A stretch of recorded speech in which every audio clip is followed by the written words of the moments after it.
Welcome to the Date Forever podcast. Keep your relationship fueled up with strategies discovered by couples and experts.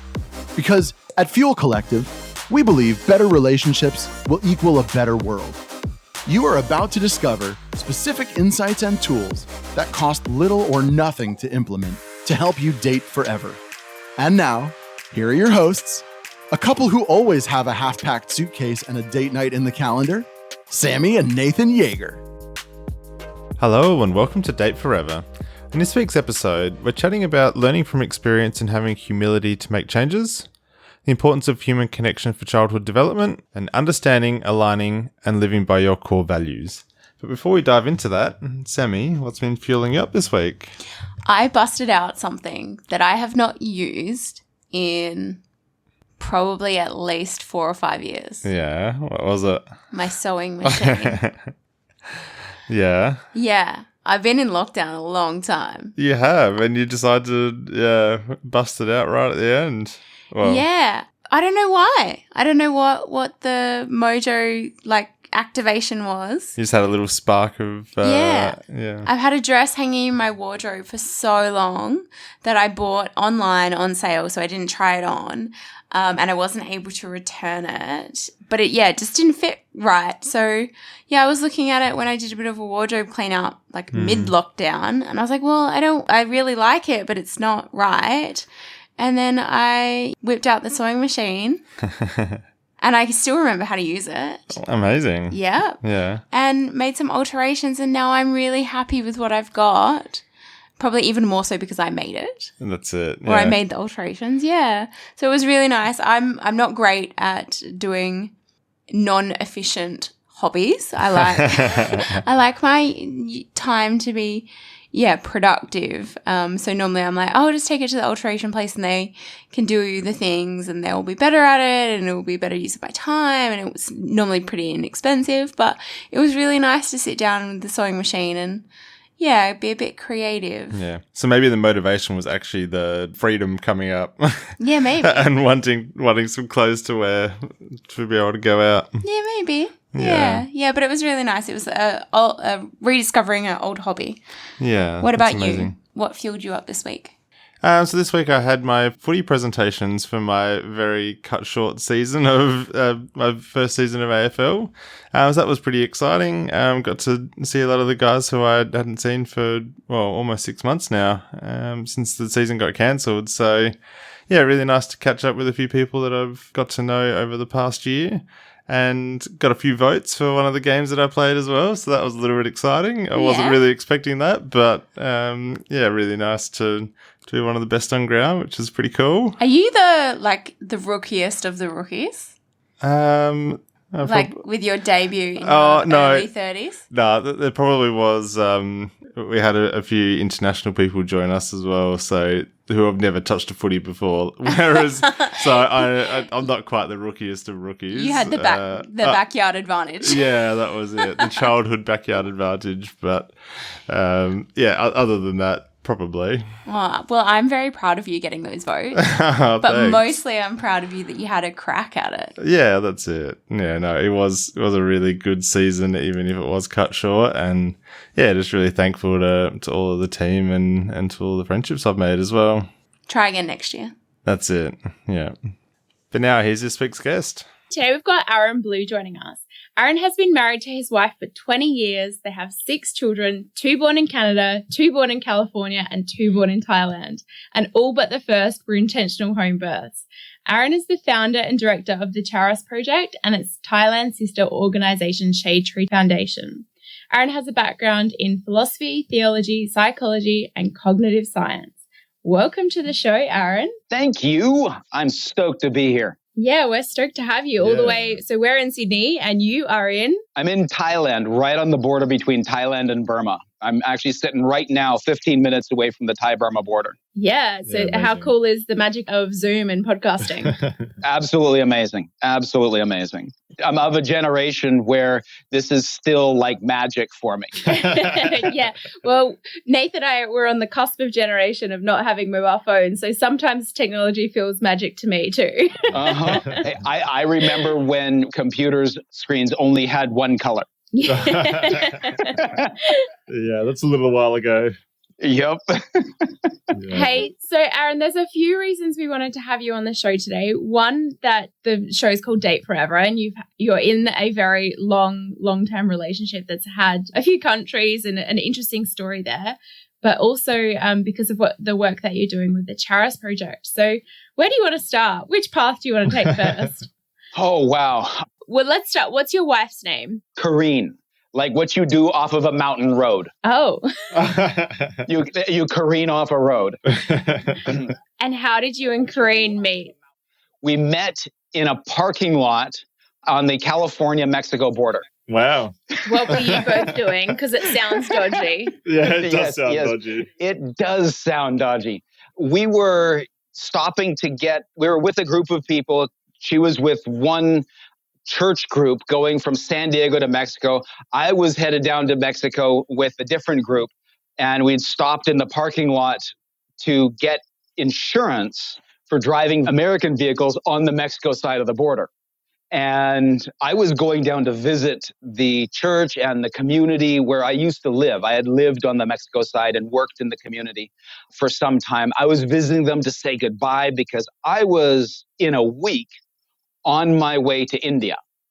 And I didn't know when or if I was coming back. Corinne was in Southern California from Canada with a group of young ladies who had decided, hey, we're going to get together, try this communal living thing and travel and try to do this concept that they had of, in some New Testaments, in some Christian Bibles, they're called red letter Bibles. It's where the words of Jesus are printed in red as opposed to the usual black.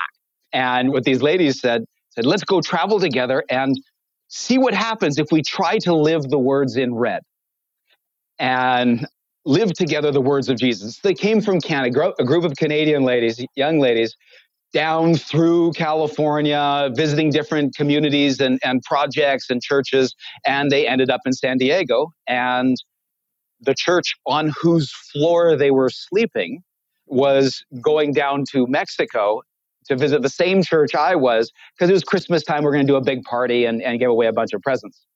And so we met in the parking lot, getting insurance. Is it the rest was history, or what? There's 20 years in between then and now. Yeah. Well, there's more than 20 years. So yeah. Was it on, or what happened? It was really, really interesting. And she tells the story a little bit different, as you would expect. It's not different in your story is wrong, my story is right. It's different in that there's more richness to the story. And so we're meeting each other, getting introduced, getting names, and I misheard her name. And the first thing that went in my head was, who in the world would name their child after a soup serving dish? Her name is Corinne, but I heard Tureen. I said, what in the world? I said, what's your name? Corinne. Oh, Corinne. Okay. Like what you do off of a mountain road. All right. And that was it. We went into Mexico. We went to the community, put on a party, did gifts, did big food for the community. And they did a send-off for me. My father is a pastor in San Diego County, was for many, many years.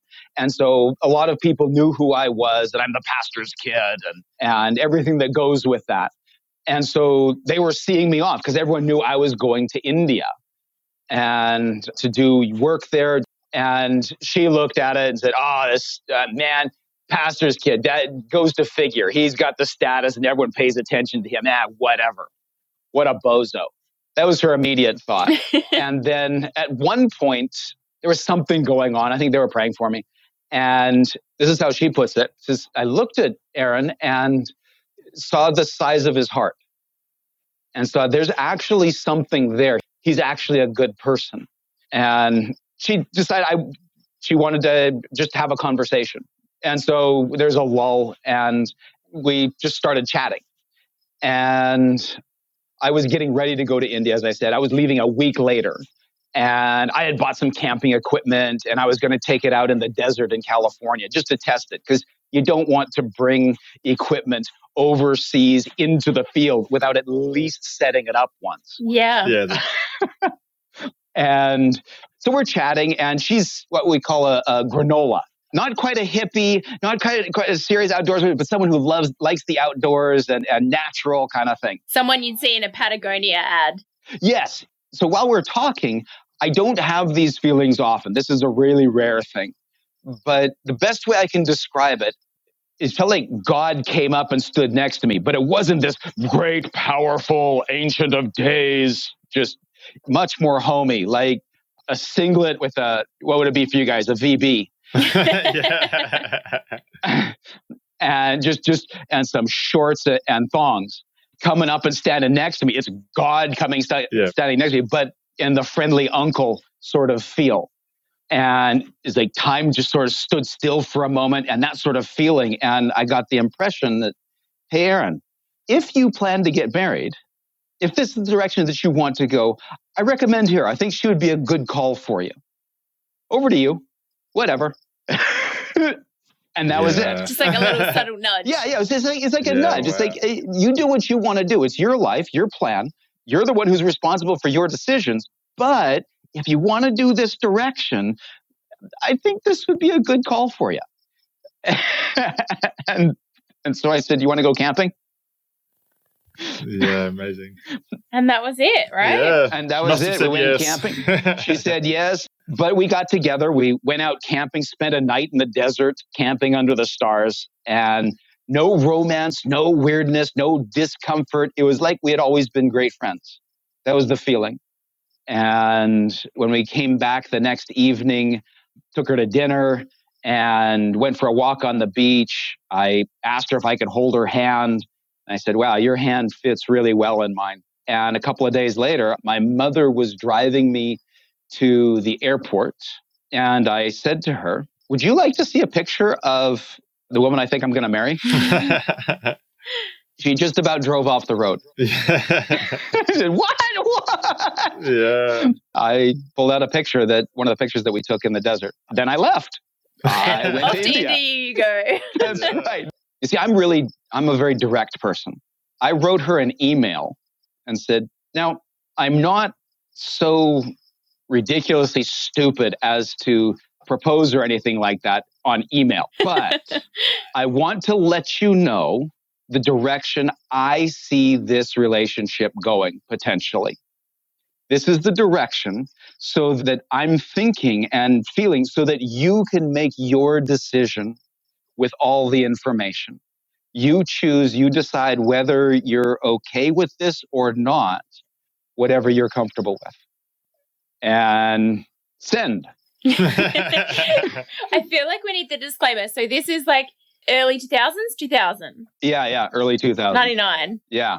So what happened? Did she come to India? Nope. I was in India India and Nepal for about 8 months. I got really badly sick. She wrote back and said, yeah, okay. I'm okay looking in this direction. And so we wrote a lot, and we wrote a lot of emails and had a couple of phone calls that were ridiculously expensive. A good investment, I reckon. Yeah. I hope so. Probably still cheaper than a flight. That's right. But I got severely ill and left Asia. Rather than flying back to California, where my home base were, I flew into Canada. And unbeknownst to me, Corinne's father drove her from from Calgary out to Vancouver to meet me at the airport. I didn't know they were there. And I looked very much different than I had used to look. I looked like I had gotten out of a prison camp. Yeah, you're a bit unwell looking. Yes, very unwell. I was skinny. Yeah. And so Corinne didn't recognize me at the airport. I didn't know that she was there. And you didn't know to be looking for her. That's right. Also, I'm still I'm just barely functioning. But after all kinds of connection, she showed up at the house that I was staying at, and we reunited. And it was the first time since we had met that we had been in each other's presence since we went out camping for 48 hours. Yeah. And so I said hi, and yeah, we're really happy to be together. There's something real here. We got to know each other. We went on our first date. after knowing each other and borderline proposing and pointing that direction, we went on our first date after 10 months of knowing each other and being already at that level. Yeah. So there's a knowing there that if you're, showing your mom a picture of the girl that you're going to marry. Yep. Yeah, there was a knowing. Hey, so we know that you've like jumped across countries and continents and built quite a crazy, amazing, beautiful life together. But you're in Thailand now and you've got 6 children with you. What are you up to in Thailand? What are you doing there? Karine and I started this project. It wasn't me who did it. The Charis Project, right? That's correct. It's been very much a team effort. We're married, but work partners as well, very much so. We've got all of the marriage, parenting, and work relationship stuff that goes into it. But our focus here, what we do is we work to heal and strengthen families in crisis, primarily working with the refugee and migrant families coming out of more than 60 years of civil war in Burma. That's primarily who we work with. And we started out running an orphanage and realized that's really foolish because in most of the world, there are a couple of places in Africa and a couple of other places where it really is orphans. But in most of the world, children in institutions are not orphans. In Southeast Asia, it's like 95% of the kids in quote unquote orphanages have immediate family, and the rest almost all have extended family. And we learned that. It took time to learn that. We saw kids in need and people working to help them, and we facilitated. And what do? You start an orphanage. You take care of that's what you do. And we realized over time and learning, like, oh, wait, we're doing the wrong thing. We would be hugely offended if someone suggested we take this option for our own children if we were in the same situation these families are in. This is nuts. And it was a difficult thing. It was a humbling and humiliating thing to realize. How long had you been running the orphanage? We ran that for about 4 years. That's hard. Yeah. Oh my gosh, maybe our help has not been helping. Yeah. There's a lot of realization it's, as I said, humbling and truly humiliating to realize that we had been doing something that actually promotes the destruction of families. I know there are a lot of really wonderful, kind-hearted people who run orphanages out here. I know many of them. There's some really bad people who do it as well, but people don't do it out of evil intent generally. They do it because they don't realize what they're doing. And I didn't realize what I was doing. We didn't realize what we were doing. And it was a painful discovery to come to terms with that we were actually promoting the destruction of families just by the structure of how we were helping. And so we said, okay, we got to change. We can't live with this. And even if it means completely changing our marketing, completely changing the stated goal of the goal has always been to take care of at-risk children, but we were doing it in a particular way. Now we got to do a major pivot. And when you're asking people to give you money on the basis of trust and you do a massive pivot, there's huge risk in that. Yeah. And question marks arise. Yeah. Hey, Aaron, before we go on, can you just explain, like I have a very tiny tip of the iceberg understanding of the damage that the presence of orphanages and what that can do, because then it creates this almost vortex where families can't provide for their children in the same way that an orphanage can. So they hand those children over with the intent that, oh, well, they'll be able to take better care of them than I can. And they've got more resources than I do, and how damaging that can be. And I understand a little bit about what you're doing now and how you flipped that model, but can you maybe verbalize it from a much more expert and far more experienced than I? Sure, happily. The model of the orphanage was popularized in the world by people that look like us, white folks, well-meaning people, because that's what we did in Australia. That's what we did in for white kids in Australia, not just for the Aboriginals. We did it for the white kids in Australia back in the day, in the US, in Canada, in Europe, because that's what we thought was the right thing to do. It was effective. But for the past 100 years, there's been conclusive research that it is bad for children. The model of an institutional home is bad for the development of children. That's why in the 70s that the last orphanages were closed down in Australia, New Zealand, UK, Western Europe, North America. It was on the basis of piles and piles of research showing that it's just not good for kids. And there are a lot of reasons for that. A group home model is not good in general, especially long term. That's why good foster care systems, they'll have group homes, but they're intentionally very, very temporary until there's placement.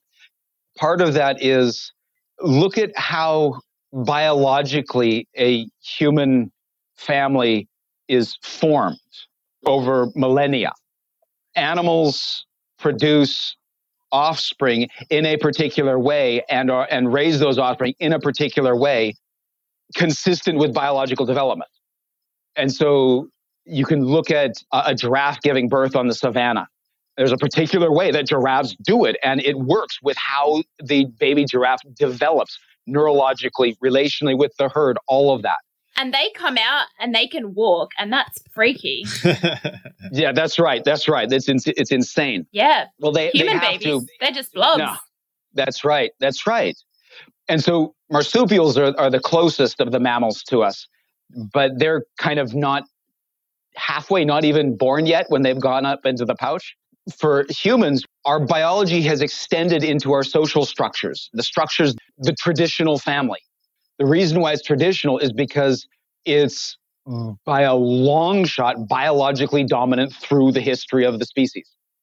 Just by a long shot. I'm not making any political statements. I try to avoid doing that. It's just human beings generally have a male and female primary, and the infant is cared for by the female, breastfed for a long time, and this structure through the development of the human race. So just at that level, humans are born into a close family structure and bond with one person primarily at birth. And we've seen through the research, there's really, really intense, serious neurological development that is triggered and bolstered by that bond, by that close, consistent bond. And that's where we get attachment theory. And Exactly. And without that attachment, there is neurological stunting. In the research, it's out there, especially in the first 1,000 days. And from conception to second birthday, thereabouts. And so at that level, there's just biological things. And there's no way for the brain to grow later. There's no way. The brain nearly doubles in size in the first year under ideal conditions. And so, especially dealing with very, very young children, there is so much that goes on and that's tied to that family structure that just simply can't be done in an institutional care setting. Older kids, it's less damaging. But still it's socially stunting and emotionally stunting just because of the close relationships. Human beings need close relationships to be able to develop emotionally. And it's extremely difficult. I know some geniuses who do a good job of it, but it's extremely difficult for a paid staff member to develop that kind of relationship with a diverse group of people that they are responsible for. It's just really, really, really difficult.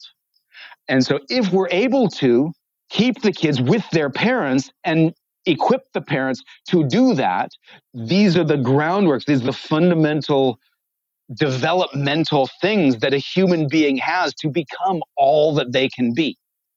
And so it's looking at what we call the life course approach to human development, human health. There are certain gateways. If we don't hit certain things, certain developmental things, certain inputs at or by those gateways, You've lost it. There's no way to actually make it up. Just like taking the exit on the highway, gone past it. Yeah. Yeah. Well, except on the highway, you can take the next exit, go back around and come. You don't have that option with a human being. There's a right thing to feel and there's a right thing to do. And they're not always the same thing. I don't want anyone to feel attacked in talking about the institutional care and talking about orphanages. I would much rather hope that people feel encouraged to see and look and see that there is, not that they're bad or evil, but they're good because they can open their eyes to see an even better way to accomplish the mission of taking care of at-risk needy kids. They can do even better than they already are. And I would much rather have that communicated to people. No one came to me and said, you're doing it wrong, you're doing it wrong. I realized it on my own just by some miracle, and it was embarrassing. It was hard. And I understand the hard, and I'm embarrassed about what I used to do. And saying from that, we can do better together. And I would much rather encourage than throw a stone. Much rather. And I think that's a great lesson for society as a whole as well. It's like, if you understand the consequences of what you've been doing and you realize that you can be doing better, then absolutely learn from those lessons and put some actions in place to really change things for the better. That's right.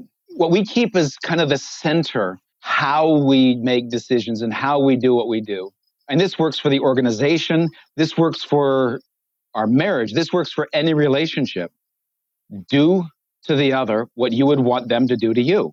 Now, we get trapped in that sometimes. You say, oh, I would want someone to do this for me in this situation. And we get really particular, and we're different people. We're different people. And so it's really important to take the next step in that and really ask yourself, what would you really want someone to do for you? And I'll tell you what it is. I'll be Mr. Expert. You want someone to listen to you and pay attention to you well enough to actually understand you. That's the first thing that you want. Do unto others as you would have them do unto you. I think that's the Stephen Covey thing, isn't it? Seek to understand before being understood. So if we all looked at the lens of, well, let me understand what this person or people in front of me are going through or need, or what is it they're trying to communicate. That's right. Rather than seeking for yourself to be understood first. That's right. So, Aaron, you were with your wife and you were in Thailand and you saw a problem and you started an orphanage, and then you got 4 years down the track and went, oh, fuck, this is not the right way. We need to pivot and correct here. So tell us a little bit about how you do it now. Yeah. We're no longer Luke Skywalker or Simba. We are now Yoda or Rafiki. We're not the hero bringing the big solution. I appreciate the 90s. Yeah. We are the one who comes alongside so that the families that we're working with can become the heroes. We have 3 primary projects that we operate. One is family rescue. That's where we work with the most at-risk families. They're falling apart right now. We primarily work with pregnant and nursing mothers, with single mothers with a lot of children, with alternative family care situations, like where grandma is taking care of a bunch of kids. That's primarily the situations where we work in that, because we have to focus somehow and then look at needs-based inside that. And it's counseling, it's coaching, it's food support. And taking the picture of someone drowning in the ocean, these families are drowning right now. And we're 100% about the dictum, teach a man to fish. But it's not time to teach him to fish while he's actively drowning. Yeah. And so family rescue works to take hold of the family, take the family by the hand and help them get into shallower water, at least enough to where they can catch their breath. And that leads on to the second program, family education. And continuing with the drowning man model, that's where we teach the families how to swim. relationship skills, parenting skills, health and wellness skills, and women's health, pregnancy and childbirth, early childhood development, positive parenting, community health, sex education. So these sorts of things with very, very much a focus on strengthening and healing hearts and minds for the benefit of family relationships. Because the water's going to get deep again. The tide's going to come in. The waves are going to come. You got to know how to swim. Otherwise, you're going to start drowning again. And the stress is going to come back. And we're not going to be there handing out food and taking care of that. And so it's our goal to train the families and equip the families with the skills, with the emotional tools and the relational tools and skills to move forward on their own. And then the third program is family enterprise. Technically, poor people are poor people because they don't have money. Poor people generally continue to be poor people because they unable, for one reason or another, to accumulate money. And there's a lot of outside structural things. There's a lot of psychological things as well. And we see this in Sydney. We see it in every city in the world. It doesn't matter what socioeconomic kind of class the country fits into. We see this. There are cycles of poverty. A lot of that has to do with access to infrastructure and ways of thinking about money. The communities that we work with, they have income, they have resources, but they're gone because they don't know what to do with them, and they have a need right now, and their savings plan, their retirement plan is cash under their pillow. I know I've met people who have just amazing godlike willpower. I'm not one of those people. No, I eat everything on my plate every time. I have no willpower. That's it. I need for food anyway. Very little willpower for food. Yeah. That's it. I need systems. Most human beings need systems because willpower just doesn't cut it. In order to achieve our long-term goals, we have to have systems and structures because willpower just doesn't. You're hungry, you've got money, you've got cash, you spend it, especially if your kids are crying. And you spend it all, and you don't spend it wisely. And so the center of our family enterprise program is a model called Village Savings and Loan Association. It's like a micro bank, a community micro bank that the village owns. They own it. And we provide them with the physical infrastructure. It's a metal box with locks on it. And with the coaching to be able to run their own bank. And the community saves their money together and borrows out of that pooled savings and pays fees back into the pool that are then divided among the community. In one sense, it's very simplistic. In another sense, it's actually really highly sophisticated. Everyone in the communities that we work with are laden with debt because they've got two financial infrastructures. One, cash under their pillow, and the second one is black market loan sharks loaning at 20% plus per month. And when you're hungry. Yeah, exactly. When you're hungry or your kid is sick or you need to get a document, otherwise you're going to get deported and your kids are going to be stuck here and you're going to be in jail and it's a mess and you just do what you got to do. Now, with this legitimate, transparent, solid savings structure, infrastructure, they don't need to depend on those loan sharks anymore. Within a year, 80% of the families that we work with are debt-free with cash in hand. That's without new employment. They already had the resources. They're just capturing and protecting the resources they already had. And there's community level social transformation and thinking transformation. They start to see we have the power. We can actually do this. And they start to make automatically, with confidence, proactive decisions rather than reactive decisions. And so in the drowning man example, the family has come in, they can breathe. They're not drowning right now. Okay, now they've learned to swim. The relational stuff and the family dynamics and the emotional structures so that the family is able to support and is strong relationally. They can swim when it gets difficult, when the stress gets high. Now this is not just learning to fish, it's working together to build a boat to be able to go out in the deep water and catch the big fish. And that's where as a whole, we're worth more than our part. Exactly. Literally, one person saving money in a locked box in their house does not have the power of 20 community members saving together and borrowing out of that and paying fees in that. They make profit. They get all of their savings back with money back, and they have access to borrowing at a lower rate. And the fees go back into the community. And it's like, and they're taking care of their own kids in the process. Exactly.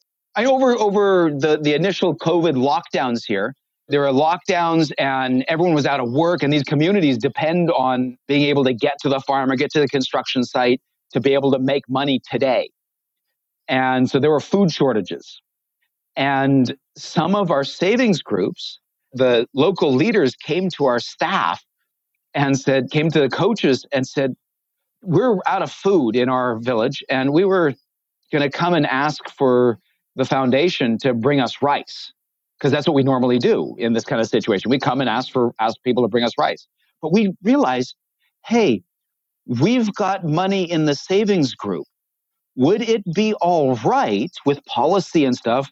Would it be all right if we use the profits that we've generated in this savings group to buy rice for our community? And you've just had a whole community figure out the rainy day fund. Exactly. They amazing? did it themselves. We didn't say, hey, you should. They did it themselves. This is something that they had never done before. And we said, hey, you guys get to make the rules. We tell you the policies on voting. You guys go through the voting policy. And if everyone agrees, if the members vote on this and approve, you can do what the members approve. It's not up to us to give you permission. You didn't realize how much power you have here. Yeah. And so 2 days later, they send us pictures of distributing rice in their village. Yeah, incredible. And so those days must be so great, Aaron. It's amazing. It's amazing. I'll tell you what, there's a lot of days where it's just depressing, because we mostly hear the sad stuff. We mostly hear the stuff that doesn't work. If it bleeds, it leads. And we mostly hear the struggles. And it's really, really wonderful to see when it clearly works. I mean, when it works, there's no story generally, because a normal, healthy family isn't newsworthy. Yeah. In the same way that you go to a good restaurant and you're like, oh yeah, if you go to a shit one, you tell 20 people about it. Yeah. Exactly. And so every once in a while we get these big sort of, wow, we didn't expect that. That worked better than we imagined. And I was like, oh, yeah. Yeah. So, Aaron, I just want to draw this back to relationships a little bit. So how has having this greater purpose really affected your relationship with yourself and your wife? Well, I don't know about greater purpose. This is just kind of our life, honestly. This is our normal life.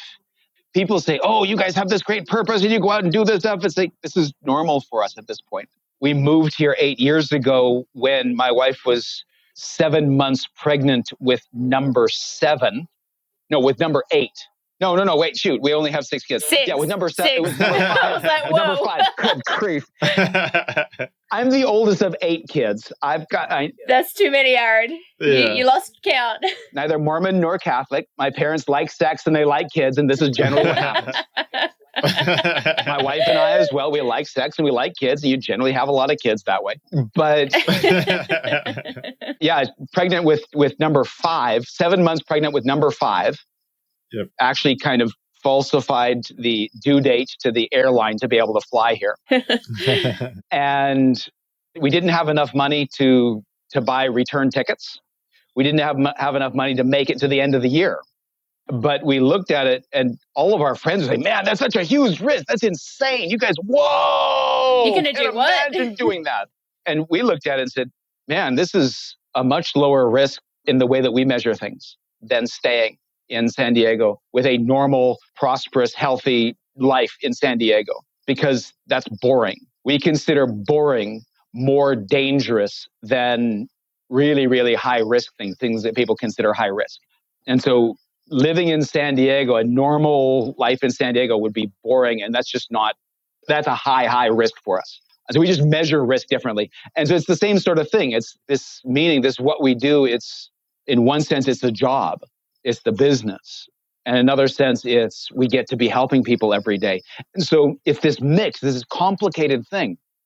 But doing it together, there are times where she's holding me up, times where I'm holding her up, different times where one is ready to quit, the other is ready to quit. And it's been a lot, I'll tell you what, it's been a lot of growth experience. I'm not neurotypical. ADD, as you can probably tell from the way I'm talking sometimes. And for those of you who can't see you moving around, fidgeting. Yes. Yeah. It's interesting. I'm ADD. I've got that, but I by choice go and do 10-day silent meditation retreats and sit and meditate for hours. I've heard about this and it sounds like my kind of hell, which probably means I need to do it. Yeah, I love both. But so I've got ADD. I've also dealt with depression most of my life, pretty serious level. I'm more comfortable talking about it than many people are comfortable hearing about it because I grew up with it in my family. It's normalized for me and we've been open and I don't feel any shame about it. And so I don't have that burden. So I'm able to be very, very open with depression and really pretty severe stuff. I'm probably somewhere on the autism spectrum as well. And so I'm not, and put those things together, and I'm not an easy person to be married to. Self-awareness is key. Yes. So put that into us being married, us being parents together, us being professionally together. That's a lot of complexity and a lot of different relationships. And I mean, you guys do this podcast and you clearly run it as a business. That is a different kind of relationship than your partnership relationship. Yeah, absolutely. Yeah, it is. And so it adds this extra complexity. And it'd be really good when we do this again and she's on to have her input on being married to a difficult person. What I can say, I think I do a pretty good job of it. And she tells me I do a pretty good job of it. And she might just be being nice to me so that I can be less depressed. But it's that self-awareness, as you said, is really, really important. It's something that I've realized through this process for relationship to my wife, for relationship to my kids, for relationship to the people that I lead. I haven't got it with relationship to myself that well yet. I have a very interesting relationship with myself, and that's a whole other thing. But we talk a lot about authenticity and going through the stuff that I've gone through, going through kind of the extremes and the psychological, emotional liminalities that I've gone through. I've come to a different understanding of authenticity. I think better understood as alignment to your core values rather than alignment to your emotional state. Yeah. That's such a good way to put it. It's good when all of those match up, but we can't depend on that. And it's the better part of wisdom to align to your behavior and your interactions with others to your core values rather than your emotional state when there's a decision to be made. Yeah, I love that. Hey, so Aaron, to bring this home, you've got a 20-year marriage, 6 children, multiple projects, a pretty deep, profound paradigm shift in the way that you want to help the world. What would you say is your number one top relationship tip, the thing that you and Charis do to keep your relationship fueled up? What do you do? I think it's probably just that, what we just said. Pay attention to your core values and live out of your core values, not out of how you feel right now.